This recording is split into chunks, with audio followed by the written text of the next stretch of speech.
आज की इस वीडियो में आप जानेंगे बहुत ही अच्छा नुस्खा जो कि जिस्म की बदबू ख़त्म करने का।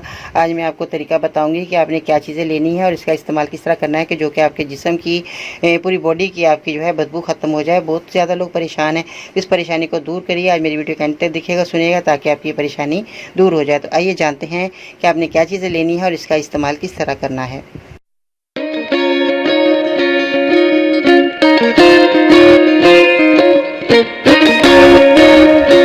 अस्सलाम वालेकुम, मैं हूं बाजी परवीन और आप देख रहे हैं बाजी Parveen health and beauty tips. तो कैसे हैं नाजरीन, उम्मीद करती हूं आप बिल्कुल खैरियत से होंगे। अल्लाह ताला आप सबको अपने घरों में खुश आबाद रखे और आपकी सारी बीमारियां हमेशा के लिए ख़त्म हो जाएं। तो सबसे पहले मैं आपको चीज़ें बता देती हूं कि आपने क्या चीज़ें लेनी है जिससे आपके जिस्म की जो है पूरी बॉडी की आपकी बदबू ख़त्म हो जाए। हत्ता के पाँव की भी जब जूते पहनते हैं उसकी भी जो स्मेल बहुत ज़्यादा होती है तो वो भी आपकी ख़त्म हो जाएगी। उसमें आपने जो चीज़ें लेनी है उससे पहले बताने से पहले मेरे चैनल को सब्सक्राइब करें, मेरी वीडियो को ज़रूर लाइक करें। आज का लाइक टारगेट कम से कम 1000 होना चाहिए क्योंकि बहुत ज़्यादा लोग इस परेशानी को लेकर जो है बहुत ज़्यादा परेशान हो रहे हैं। तो अगर आपको कोई बीमारी है तो बराए मेहरबानी मुझे तफसील से लिखा करें, जैसे कि आपकी उम्र कितनी है, मर्ज़ कितना पुराना है। और मैं ये भी कहती हूँ कि डॉक्टर को आपने दिखाया कि नहीं दिखाया, इसलिए कि आप अपना मुकम्मल इलाज कर सकें। क्योंकि ये पसीने की बदबू भी की वजूहत ये होती है कि हम जो चीज़ें खाते हैं वही हमारे जिस्म से पसीना बनकर हमारा निकलता है, तो जिससे हमारी बदबू पैदा होती है और ये एक बीमारी भी है। अगर आपके अपने जिस्म में जो है बहुत ज़्यादा लोग सफाई नहीं रखते और बहुत ज़्यादा गंदे आप जिस्म रखते हैं और उसमें पसीना की बदबू बहुत ज़्यादा इसलिए आती है कि हमारे अंदर की जो पसीना निकलता है उसमें हमारी मैल कुचैल होती है, जिससे हमारी स्मेल पैदा हो जाती है। और हम ये कहते हैं कि हमें ऊपर से मट्टी गर्दो गुबार लग रहा है तो हमारी बदबू हमारे जिस्म में आ रही है।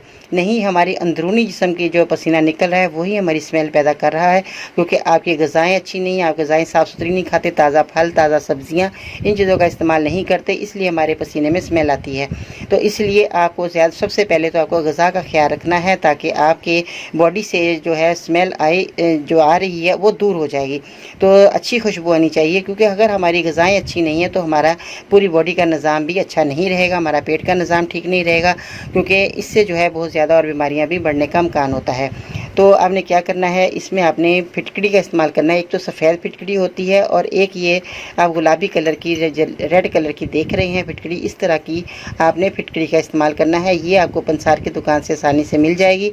आपने गुलाबी कलर की या रेड कलर की आपने फिटकड़ी का नाम लेकर ये लेनी है। सफ़ेद कलर की आपने फिटकड़ी का इस्तेमाल नहीं करना, इसका इस्तेमाल करना है। उसके बाद आपने क्या करना है, राई ले लेनी है। राई आपके ये तेज़ असर है। और एक राई होती है ब्लैक कलर की, वो भी इस तरह के दाने होते हैं मगर वो ब्लैक कलर की होती है।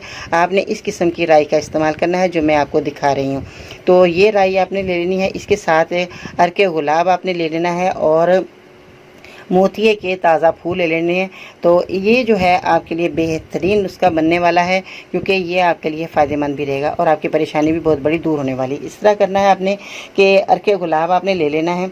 इतना ले लीजिएगा कि ये चीज़ें उसमें जो मैं बताऊँगी इसमें भीग जाएँ। आपने लाल फिटकड़ी के टुकड़े करके छोटे छोटे इसको आपने पाउडर भी बना लेंगे तो जब भी बेहतरीन है। तो इसको क्या करना है, आपने मोतिये की जो ताज़ा फूल है उसको भी आपने 1 चम्मच आपने या 2 चम्मच आपके मोतिये के फूल होने चाहिए, ये आपने ले लेने हैं। छोटे छोटे टुकड़े तो कर लेंगे आप, उसके तोड़ लेंगे, यानी कि पूरा फूल नहीं, उसकी पत्तियाँ आपने तोड़ लेनी है। उसके बाद आपने क्या करना है कि राई ले लेनी है, इसको पीस लेना है अच्छे तरीके से राई को। जब आप राई को पीस लेंगे आपने इसको फिटकड़ी को भी पीस लेना है, राई को भी पीस लेना है। दोनों चीज़ों को पीस के 1-1 चम्मच आपने ले लेना है। इसके बाद आपने क्या करना है, अर्के गुलाब में आपने इन चीज़ों को डाल देना है। तो ये आपका बेहतरीन एक जो बहुत ज़्यादा स्प्रे बन जाएगी, बहुत ही अच्छी। किसी बोतल में डाल लीजिएगा।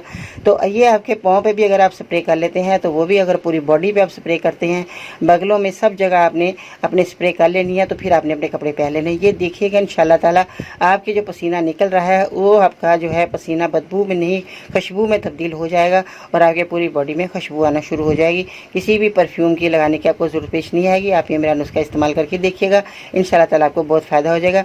अगर आप राई को थोड़ा कम भी कर लेंगे 1 चम्मच से, तो आप आधी चम्मच भी इस्तेमाल कर सकते हैं, वरना आपका ये नुस्खा बेहतरीन तैयार हो चुका है। आप इस्तेमाल करके फीडबैक में बताइएगा कि आपको मेरा नुस्खा कैसा लगा।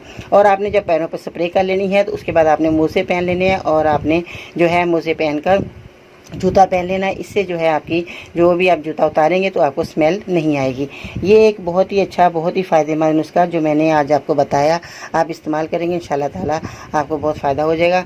तो ये नुस्खा आप जब फ़ायदा हो जाए तो दूसरों को भी बताइएगा ताकि उनको भी फ़ायदा हो जाए। तो गर्मी सर्दी आप ये नुस्खा इस्तेमाल कर लेते हैं। जब हम सर्दी में बहुत ज़्यादा मोटे मोटे कपड़े पहनते हैं उस वक्त भी हमारे जिस्म में स्मेल आना शुरू हो जाती है, कपड़ों में स्मेल हो जाती है, तो बहुत ज़्यादा लोग परेशान हो जाते हैं। आज वो परेशानी ख़त्म होने वाली है। आपने मेरा नुस्खा इस्तेमाल करना है ज़रूर और फीडबैक में बताइएगा कि आपको मेरा ये नुस्खा कैसा लगा। मज़ीद रहनुमाई के लिए विज़िट करें मेरी वेबसाइट है bajiparveen.com। दुआ में ज़रूर याद रखिएगा। फिर मिलते हैं नई वीडियो में, तब तक के लिए अल्लाह हाफ़िज़।